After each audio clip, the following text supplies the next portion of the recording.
Udah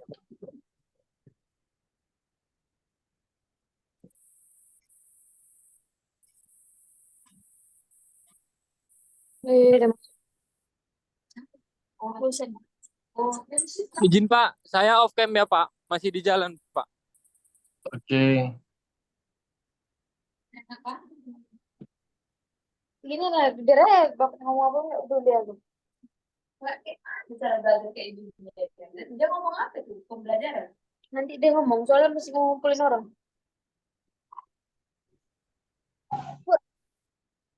Dan iya pakai KTP aja loh, pakai nomor HP tapi. Nomor HP-nya yang aktif aja, yang jangan kayak tukar-tukar. Iya nih lah, aku lagi aktif menarik.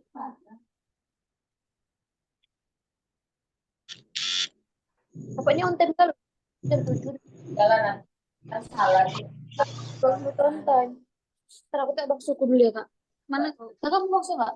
Salah. Kau pisang pisang. Enggak. Enggak lah. Enggak. Iya. Iya.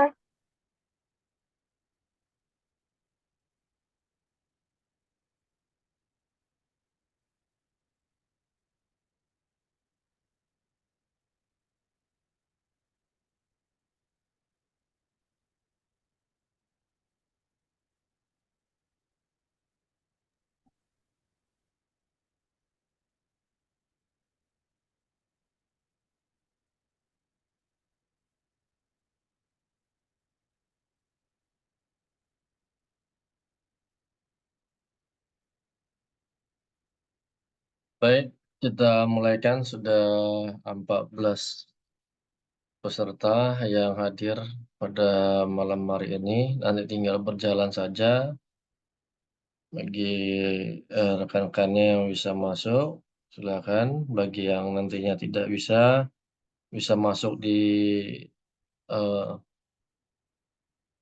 les yang kedua nanti. Jadi kita sepakati apakah lanjut 20.00 kita lanjutkan dengan materi yang kedua atau kita isoma dulu 30 menit baru 20.30 kita lanjutkan. Sebelumnya selamat malam untuk semuanya. Assalamualaikum warahmatullahi wabarakatuh. Waalaikumsalam warahmatullahi wabarakatuh. Selamat. Alhamdulillah, mudah-mudahan kita semua dalam keadaan sehat, walafiat, dalam melaksanakan aktivitas sehari-hari. Nah, sampai saat ini belum ada yang izin sakit, berarti semuanya dalam keadaan sehat. Jadi silakan nantinya di grup bagi yang tidak hadir, silakan kalau semalam yang baru konfirmasi hanya satu orang, ya kan, Putro, karena bentrok dengan mata kuliah lain di jam 7, artinya kemungkinan di les keduanya baru bisa bergabung. Baik, kita ketemu lagi. Pertemuan pada hari ini adalah pertemuan keempat dan kelima. Nanti satu pertemuan lagi kita lihat di akhir semester, supaya masih ada waktu bagi saudara untuk mengejar menyelesaikan tugasnya di pertemuan 10. Semuanya sudah harus dikumpulkan, ataupun ya kan, sebelum pertemuan 10, pertemuan 9 atau malam Senin malamnya paling lama semua tugas sudah saya terima untuk dikirim ke WA pribadi di Japri dalam bentuk file Word-nya. Nah, sedangkan untuk file PDF ataupun untuk eh, PPT-nya, PowerPoint-nya bisa di-share di grup.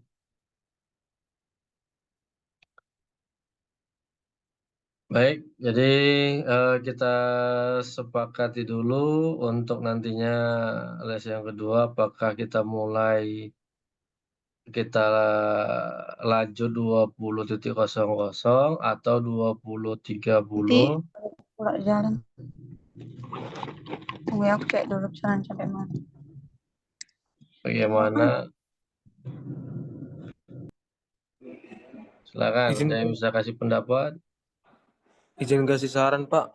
Kalau bisa dikasih jeda Pak. Masih Mana tahu jeda ada ya. Baik, yang belum sarapan makan Pak. Kasih Pak. iya. Baik, kalau memang sepakat berarti kan 20.00 kita break. Nantinya kembali lagi 20.30. Jadi artinya kelas yang ganti ini kita close dia di jam 20. Nanti masuk kembali dengan link yang sama, ya kan, di 20.30 untuk pertemuan selanjutnya. Atau ada yang berbeda masukannya, silakan. Kalau memang sama, kita bungkus, ya kan. Nah, kita sepakati, kita ketok.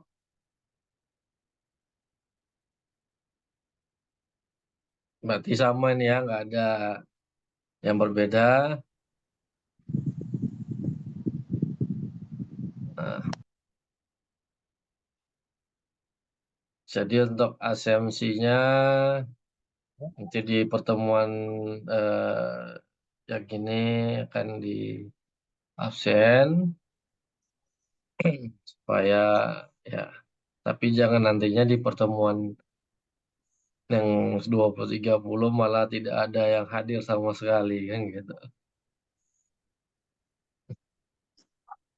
Baik,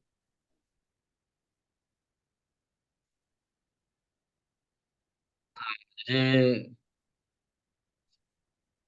pada pertemuan yang sebelumnya kita bahas mengenai hubungan daripada hukum administrasi negara dengan hukum tata negara. Nah, tapi sebelumnya apakah saudara untuk materi dari pertemuan 1 sampai dengan 3 ataupun untuk pertemuan hari ini, apakah ada pernah lihat di portal sudah muncul atau tidak gitu?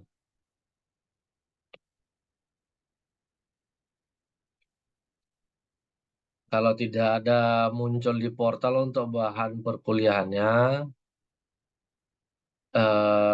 ya nanti akan saya share di grup, kan pada saat nantinya mau TS. Nah, kalau dulu kan di e-learning, tapi saya jarang input di e-learning. Dan sepertinya jarang juga para dosen menggunakan e-learning. Nah, sekarang lebih banyak portal pelajaran elektroniknya. Ada yang pernah buka portal mahasiswa melihat ada nggak materi perkuliahan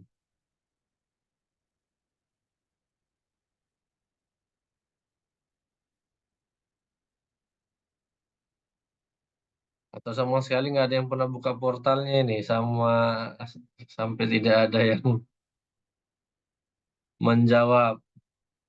Dan hampir rata-rata nih mayoritas saya lihat kamera. Jadi apakah fokus belajar atau sambil bekerja saya tidak tahu. Jadi nanti coba dicek aja ya apakah materinya ada di portal apa tidak materi perkuliahan karena sebelum perkuliahan dimulai saya sudah mengupload untuk materi pembelajaran perkuliahan hari ini. Jadi sebenarnya kalau bisa, kalau memang sudah muncul ya pada saat kita belajar lebih banyak kita berdiskusi daripada kita saya memaparkan materi.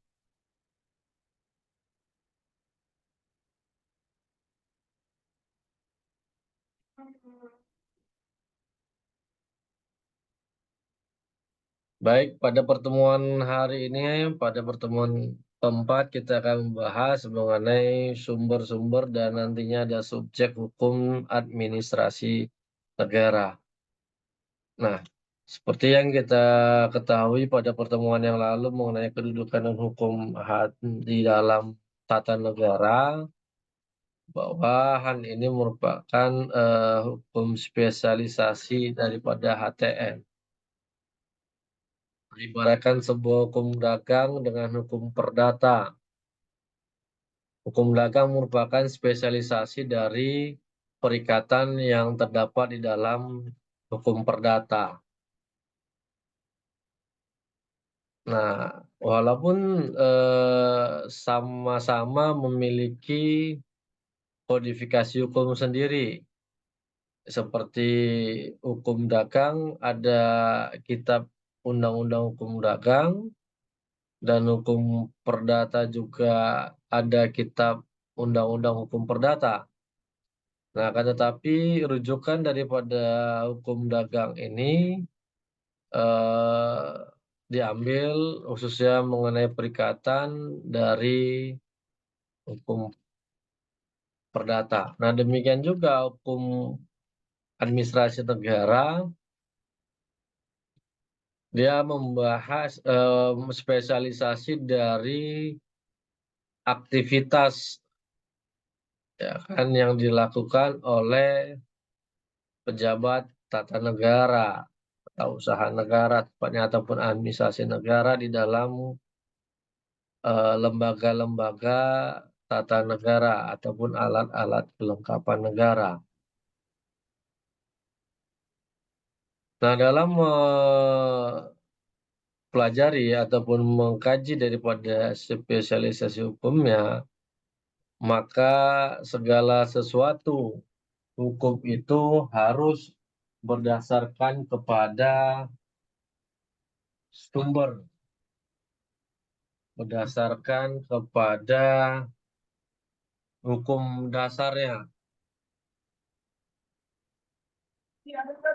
Nah, kenapa, bagaimana ya kan satu hukum itu bisa berjalan kalau tidak ada pedomannya, tidak ada dalam sepak bola aturan mainnya. Nah, maka eh, aktivitas-aktivitas yang dilakukan oleh para pejabat administrasi negara tadi tidak akan bisa eh, berjalan sesuai dengan tujuan negara, sesuai dengan bentuk negara, yaitu sebagai negara hukum. Nah, maka diperlukanlah sumber hukum dalam mengatur perilaku ataupun sebagai dasar pembentukan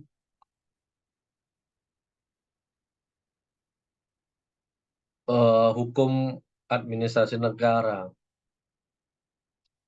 Sumber hukum merupakan segala sesuatu yang dapat menimbulkan aturan hukum serta tempat ditemukannya aturan-aturan hukum.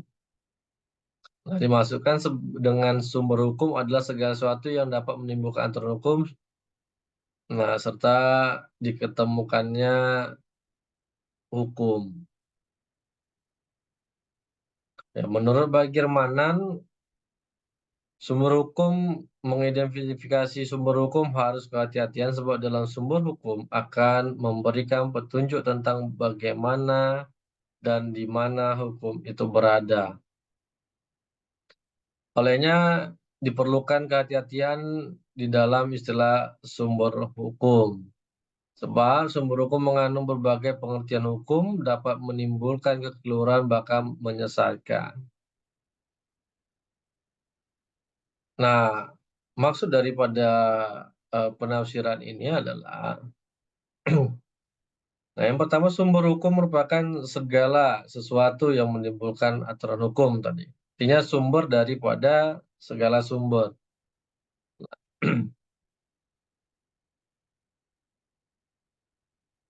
Ibaratkan proses sebuah eh, tanaman. Nah, bagaimana buah semangka itu bisa lahir ataupun bisa terbentuk? Maka sumbernya adalah bijinya, kan gitu. Nah, dari biji kemudian dia akan tumbuh tunas, dari tunas dia akan tumbuh batang, daun, hingga tumbuh dia mungkin bunganya dan akhirnya buahnya. Nah, seperti itulah sebuah hukum. Nah, dalam hal ini hukum administrasi negara. Dia tidak akan bisa terbentuk tanpa ada sumbernya. Nah, jadi dalam memberikan pemahaman itu, mencari sumber itu harus melihat disesuaikan dengan kebutuhan, keadaan, dan fenomena-fenomena yang terjadi, ya kan, yang perlu untuk lahirnya sebuah aturan hukum. Nah, yang kedua sumber hukum ini agar ketika satu hukum yang ditemukan ataupun yang diciptakan bertentangan ataupun tidak sesuai, maka kembali lagi ke asal usulnya, yaitu dari sumbernya. Nah, dilihat bagaimana sumbernya menafsirkan hukum itu. Ketika ternyata penafsirannya tidak sesuai, maka sumber hukumlah yang meluruskannya. Sumber hukumlah yang akan memperbaikinya. Nah,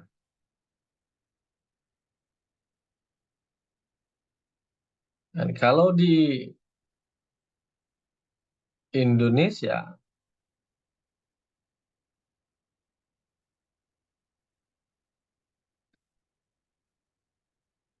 nah, segala sesuatu aturan itu ibaratkan membentuk sebuah peraturan. Nah, bagaimana membentuk pola perilaku daripada para pejabat tata usaha negara, pejabat administrasi negara ini, maka dilihat dulu kebutuhannya. Nah, kemudian dari kebutuhan itu apa yang bisa eh, dikerjakan, bagaimana cara mengerjakannya, ya kan? Di mana pengerjaannya. Nah, jadi supaya jangan tumpang tindih dalam pelaksanaan pemerintahan. Misalnya tugasnya di dalam tata negara membentuk undang-undang, ya kan? Nah, diambil alih oleh yudikatif. Nah, ini yang tidak bisa gitu ya. Jadi harus bisa dia ditempatkan sesuai dengan kebutuhannya. Nah, lanjut dalam pandangan Usep Ranuwijaya, sumber hukum memiliki dua arti. Yang pertama, sumber yang menjadi penyebab adanya hukum. Yang kedua, sumber hukum dalam pengertian bentuk perumusan kaidah-kaidah hukum yang terdapat di dalam masyarakat. Nah, sumber hukum itu adalah sumber yang menjadi penyebab adanya hukum. Tadi seperti saya katakan, bagaimana sebuah semangka bisa lahir ataupun terbentuk besar. Nah, dari mana asal usulnya? Itulah dia. Nah, pemerintah dalam membentuk suatu tata negara akan melihat dulu kondisi filosofi, historis, antropologi,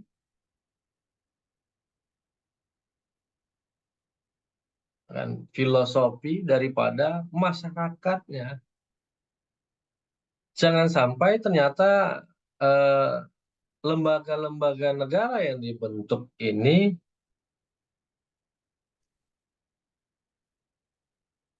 tidak bisa melaksanakan daripada tujuan hukum, kepastian, kemanfaatan, dan keadilan. Atau malah menghabiskan keuangan negara, kan gitu.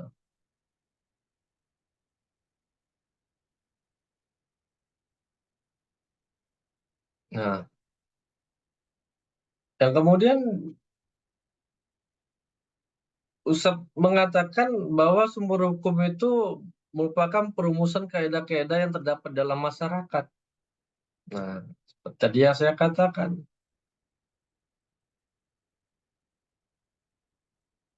suatu lembaga negara dibentuk melihat kebutuhan daripada masyarakat, efisiensinya. Nah, seperti di pemerintahan Kota Medan, ada beberapa instansi misalnya digabungkan. Dinas Pertamanan digabungkan dengan Dinas Sumber Daya Air.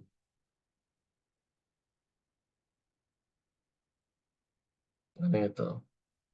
Nah, jadi melihat kebutuhan dan kemanfaatan dari sebuah eh, lembaga.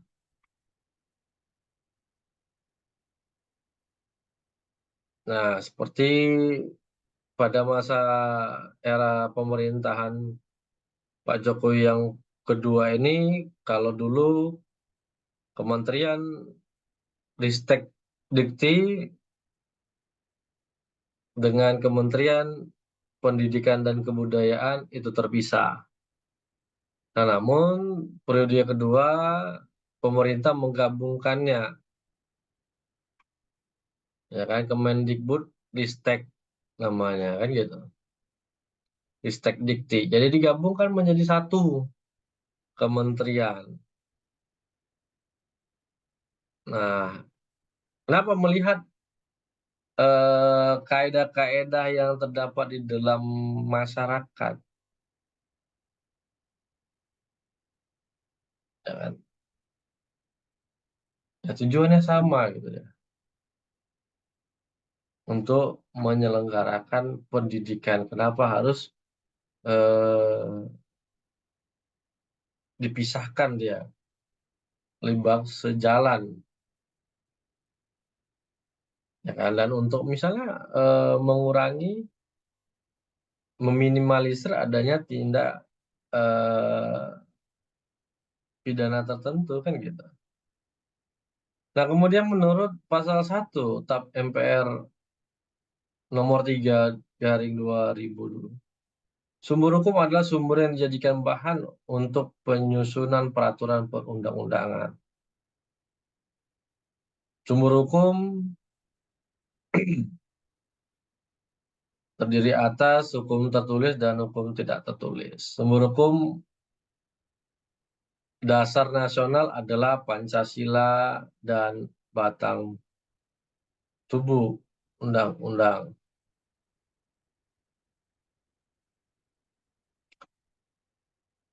Nah, berbicara mengenai Pancasila, sesuai dengan peraturan kita, bahwa Pancasila merupakan sumber dari segala sumber hukum.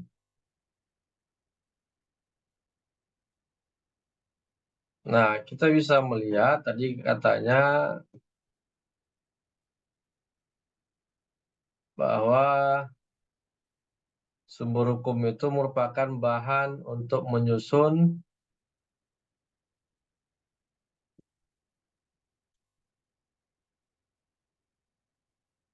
peraturan perundang-undangan.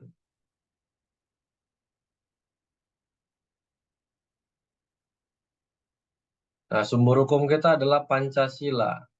Ada yang bisa menyebutkan salah satu peraturan perundang-undangan yang lahir dari sila pertama?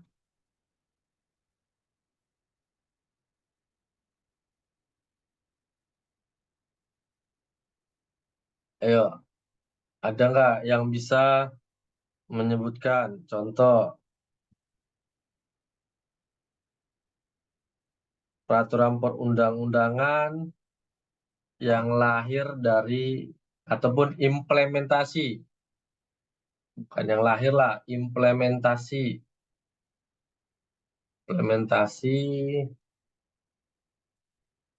dari sila pertama.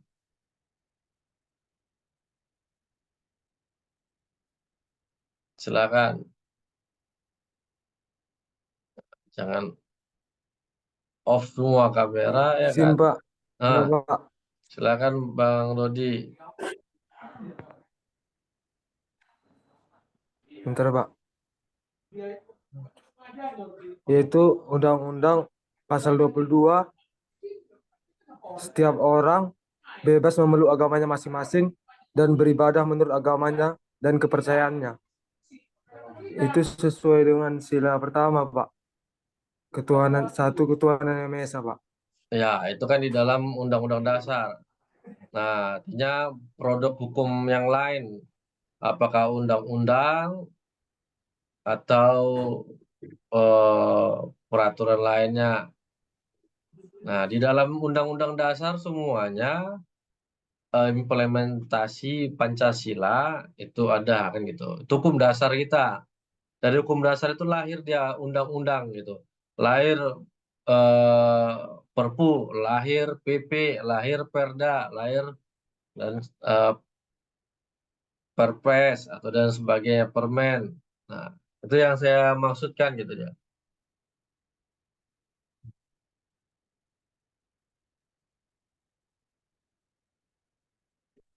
Nah, ada nggak undang-undang yang mengatur tentang ya kepercayaan tadi, misalnya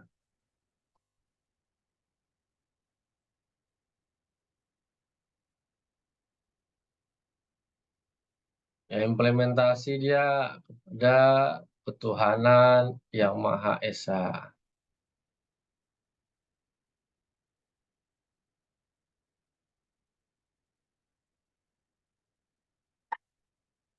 Ya, temannya yang lain silakan. Jadi kita biar paham nih, kalau Pancasila kita jadikan, kan ada lagunya tuh ya kan. Garuda Pancasila katanya kan, akulah pendukungmu katanya kan. Nah, jadi Pancasila dasar negara katanya kan. Nah, jadi bagaimana ya kan dasar tadi gitu dia, induk dari segala induk hukum yang ada di Indonesia kalau tidak bisa kita implementasikan ke dalam kehidupan, ya kan, sehari-hari, nah, bagaimana?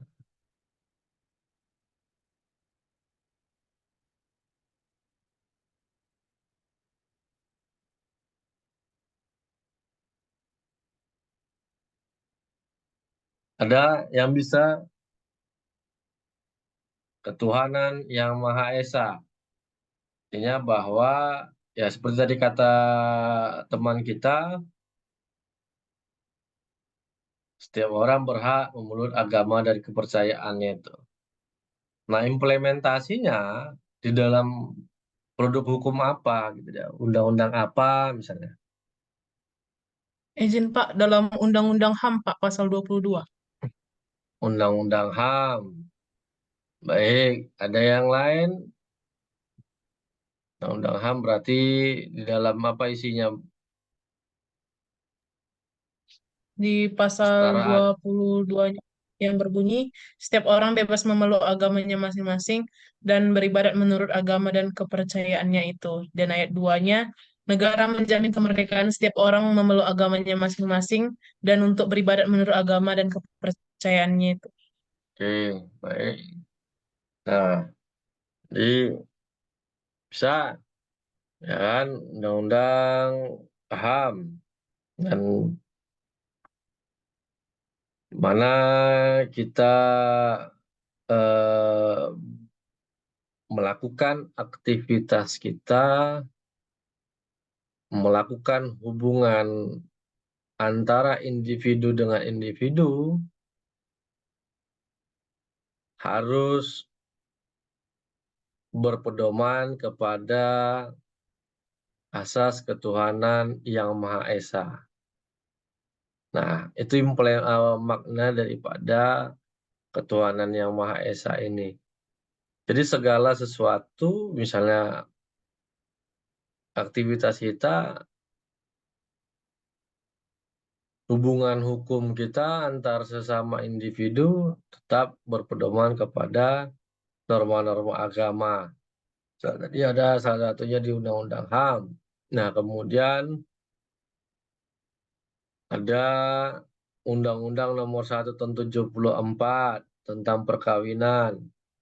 Bagaimana sudah dirubah di tahun 2019. Dan kemudian ada kompilasi hukum Islam. Nah, di situ juga membahas ya kan hubungan antara individu dengan individu ketika melakukan sebuah perkawinan berdasarkan agama dan kepercayaannya, agamanya masing-masing. Dan itu. Nah, jadi banyak undang-undang yang lainnya, tadi kompilasi hukum Islam, semua mengenai baik di situ ada perkawinan, waris, hibah, wasiat, yang khusus untuk yang beragama Islam, kan gitu. Nah, diatur dia di dalam kompilasi tersebut dan ini implementasi juga dari ketuhanan yang Maha Esa. Yang kedua, kemanusiaan yang adil dan beradab.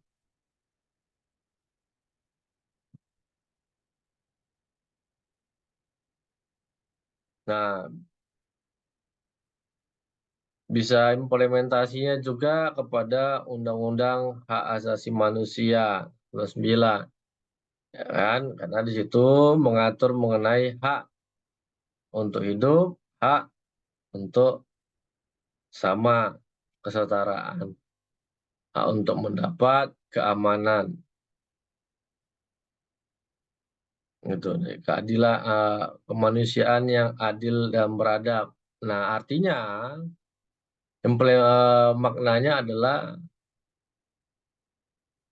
tidak membeda-bedakan, ya kan? Tidak membeda-bedakan antara suku, agama, ras, dan sebagainya. Jadi semua adalah sama, ya kan, dalam memberikan pelayanan. Nah,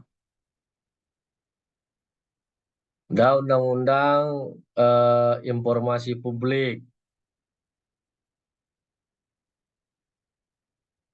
Nah, jadi semua sama untuk mendapatkan haknya, ya, kemanusiaan yang adil dan beradab. Nah, kalau ada lagi yang bisa misalnya menyebutkan apa yang implementasi kemanusiaan yang adil dan beradab, bersamaan di depan hukum dan pemerintahan. Kalau di dalam undang-undang dasarnya,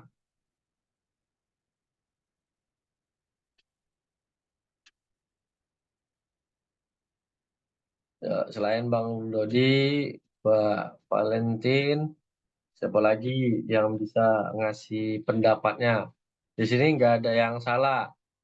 Semua pendapatnya nyatakan benar. Ya kan? Namanya kita forum belajar. Nah, kalau yang namanya belajar, kalau di bang salah, nah orang nggak akan mau belajar kan gitu dia. Tapi kalau kurang tepat, nah nanti dia akan diperbaiki. Jadi bukan bahasa salah dia kan gitu. Nah makanya itu kalau di dalam pendidikan dasar itu, ketika anak selalu disalahkan, ketika anak selalu tidak diberikan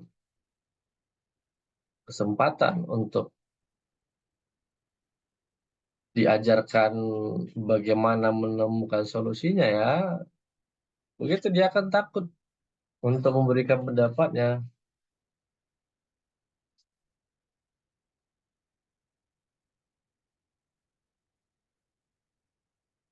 Yuk, jangan malu-malu.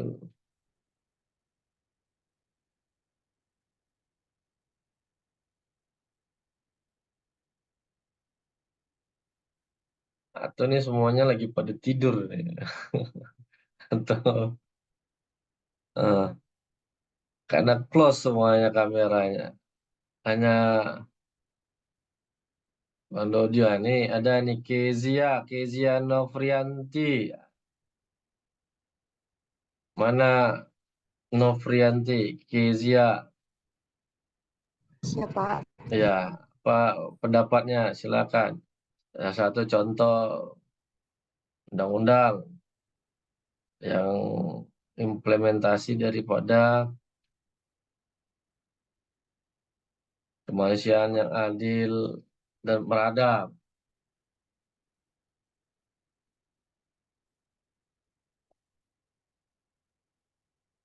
Tadi undang-undang HAM, karena undang-undang HAM merupakan wujud daripada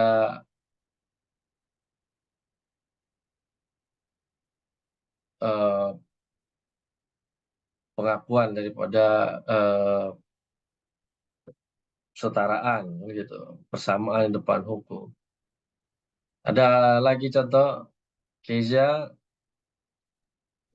Izin Pak, izin Pak. Saya Flora Pak. Hah? Izin Pak, Flora Pak. Flora? Ya Oh, Pak. silakan Flora. Dari Undang-Undang Nomor 23 Tahun 1997 Pak.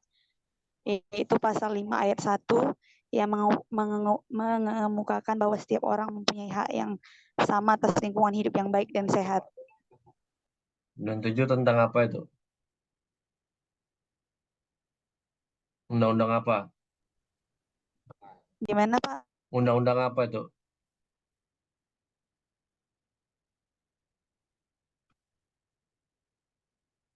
Undang-undang apa dia yang tahun 97 tadi? Halo, Flora. Ya Pak, putus-putus. Oh, jaringannya ya. Oke, yang lain. Keza nggak bisa kasih masukan pendapat? Eh, izin Pak, dari Undang-Undang Pasal 34 Undang-Undang 1945 yang bunyinya fakir miskin dan anak-anak yang terlantar dipelihara oleh negara. Ya, itu kan induknya, sumbernya. Jadi implementasi dari sumber itu maksudnya. Nah, jadi bukan yang dari undang-undang dasarnya. Dari undang-undang dasar itu lahir, ya, misalnya apa, kan gitu. Nah, kalau itu nanti kaitannya ke sila yang lain. Nah, ya banyak misalnya. Ini ya lu bisa buat contoh ini apa nih kan tugas ini minggu depan individu misalnya. Ya kita lihat kan kemanusiaan yang adil dan beradab. Misalnya tidak adanya diskriminasi yang paling sederhana ya penghapusan misalnya kekerasan dalam rumah tangga, kan undang-undang KDRT kan. Jadi perempuan itu bukan sebagai alat eh, samsat bagi pria kan gitu. Nah, dia sama. Nah, kemudian apalagi undang-undangnya eh nanti coba kalau ada yang lain. Nah, Persatuan Indonesia, bagaimana undang-undang eh, yang mengimplementasikan dari Persatuan Indonesia. Artinya tidak ada perpecahan di antara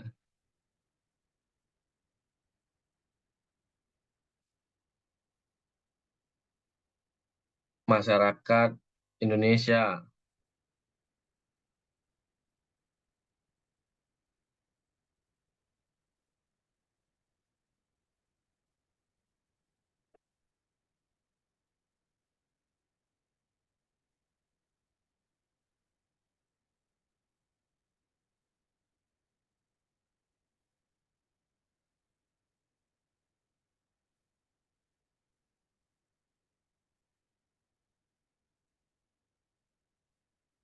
Ada yang bisa kasih pendapatnya?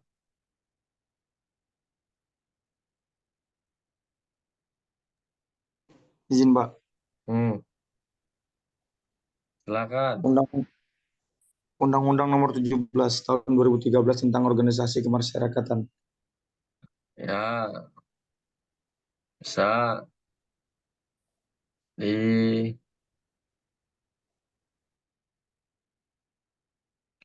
tentang kebebasan untuk berkelompok. Nah, artinya di dalam itu eh, menjunjung tinggi nilai-nilai persatuan,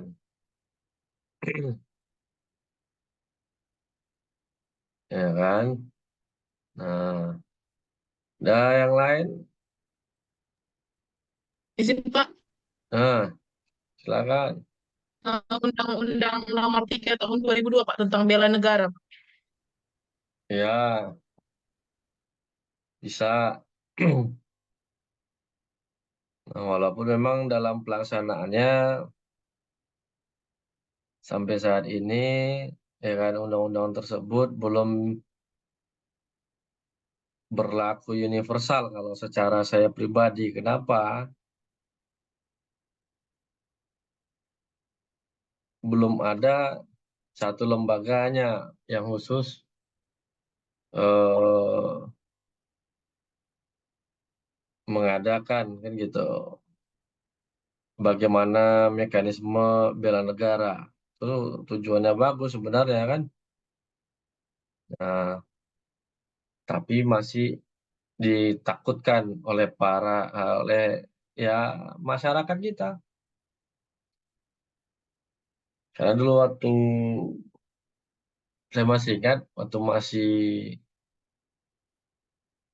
jadi asisten dosen, saya pernah disuruh sama dekan saya untuk menghadiri sosialisasi dari Undang-Undang Bela Negara.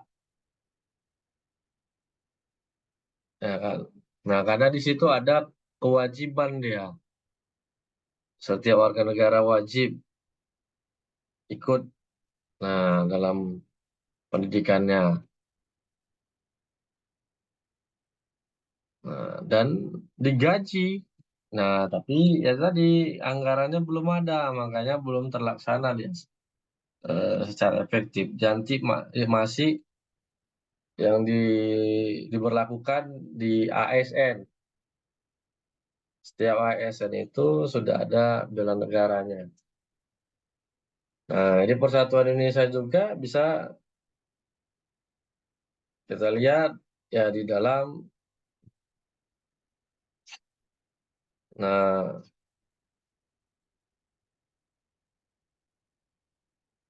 Undang-Undang Serikat,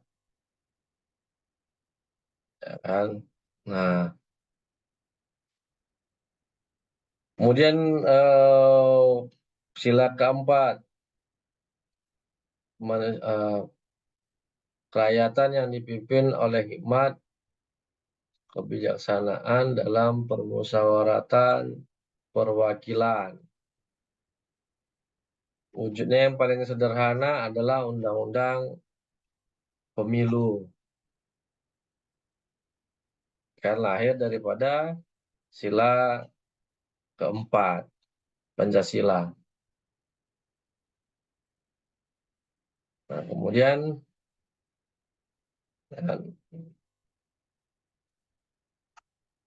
itu yang paling sederhana. Undang-undang pemerintahan daerah bisa, karena ada wakil kita yang menjalankan di daerah tersebut, kan gitu, memimpin suatu daerah. Nah, kerakyatan yang dipimpin oleh hikmat kebijaksanaan dalam permusyawaratan perwakilan. Nah, kelima, keadilan sosial bagi seluruh rakyat Indonesia. Apa misalnya undang-undang jaminan sosial, undang-undang kesehatan, undang-undang pendidikan nasional.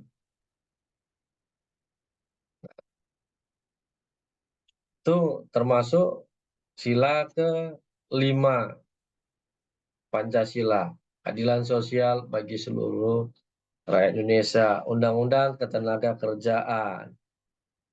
Dan bagaimana masyarakat kita itu bisa sejahtera, bisa maju. Nah, ketika dasar nasional ini, dasar dari sebuah segala sumber hukum kita Pancasila digunakan, diterapkan dalam kehidupan sehari-hari, maka penyelenggaraan negara itu akan berjalan dengan baik. Ya, kenapa? Semua orang sudah mematuhi undang-undang yang ada.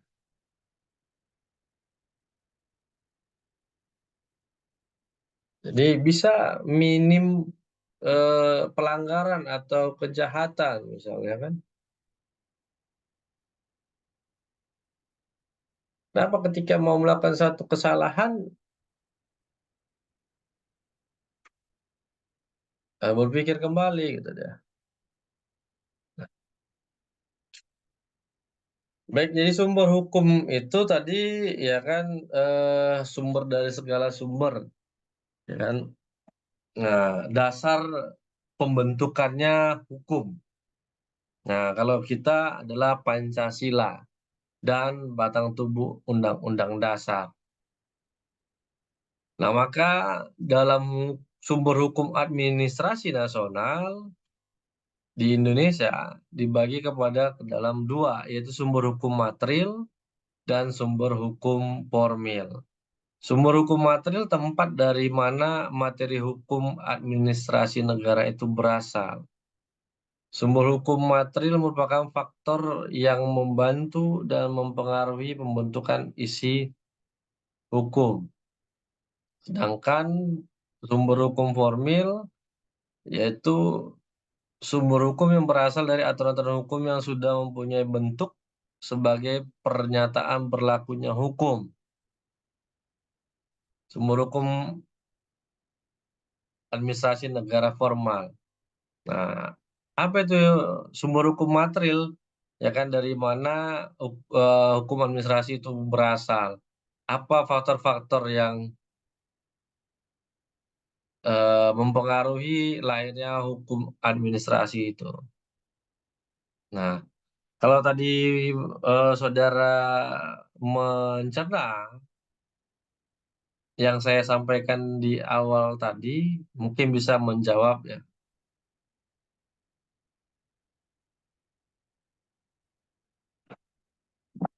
Nah, ya kan, dari mana? Ya kan, apa asal muasalnya tadi? Selain tadi kan, kalau kita tadi saya katakan Pancasila sumber dasar negara sumbernya. Nah, ibaratkan sebuah semangka, dia lahir dari bijinya. Nah, bagaimana ini biji ini bisa melahirkan buah semangka tadi? Ada, melihat dari misalnya supaya dia bisa tumbuh, lihat kondisi tanahnya, kemudian makanannya bagaimana, cahaya, tempatnya, dan segala macamnya. Nah, bagaimana hukum administrasi ini bisa lahir? Dari mana kita bisa melihat?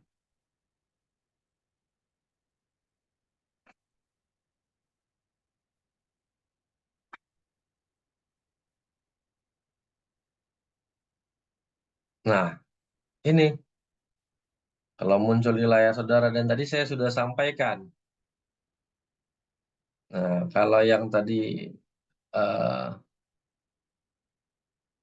mencatat, ya kan, apa yang saya sampaikan, mungkin akan bisa tadi menjawabnya ini. Nah, kalau saya tanya, saya lempar nggak? Ya kan, nunggu jawabannya lama. Nah, jadi sumber hukum material itu dari tiga.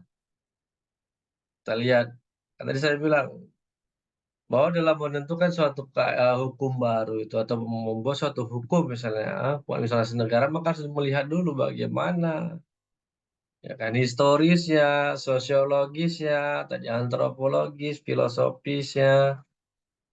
Ada kan tadi saya sampaikan.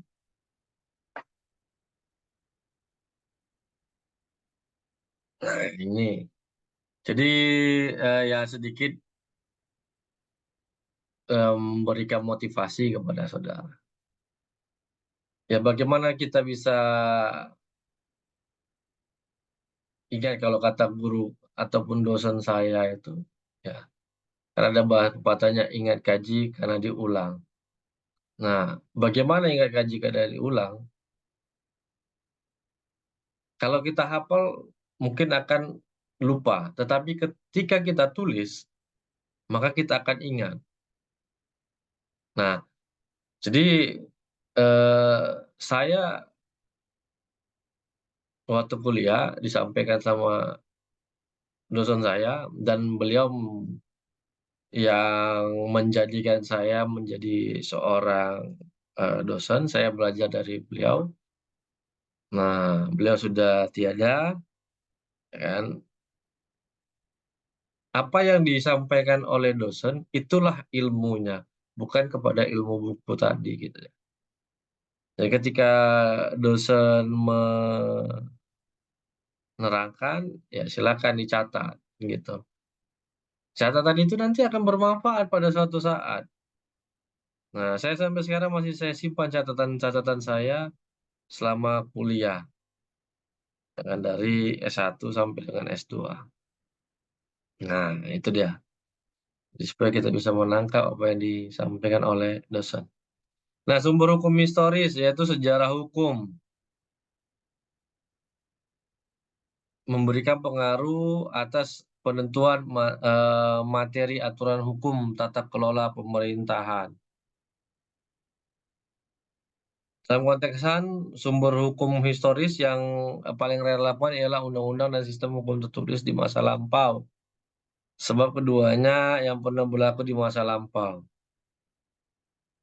Nah, bagaimana ya kan sistem pemerintahan yang diterapkan pada masa kolonial misalnya. Nah, maka dari situlah kita belajar untuk melahirkan sumber hukum administrasi negara kita.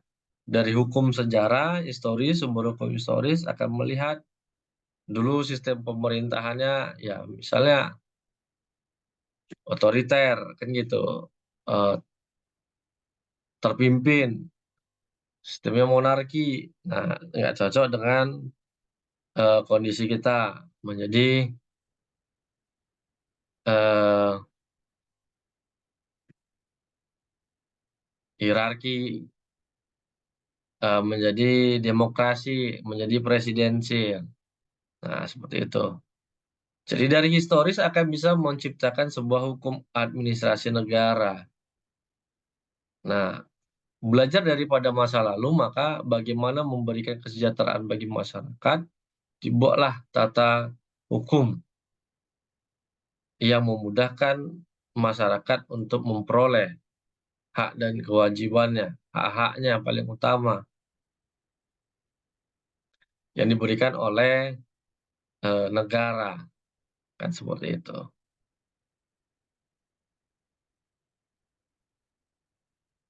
Nah, yang kedua,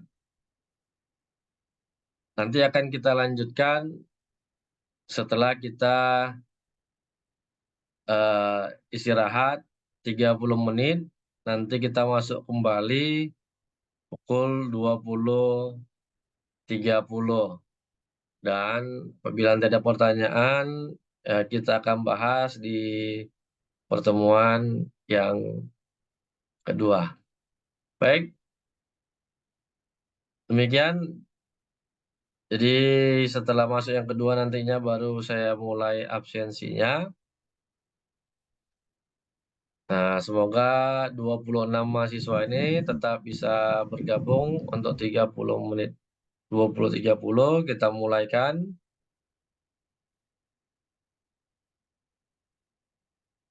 Kalau demikian kita break dulu. Selamat malam. Assalamualaikum warahmatullahi wabarakatuh. Selamat malam, Pak. Selamat, Pak.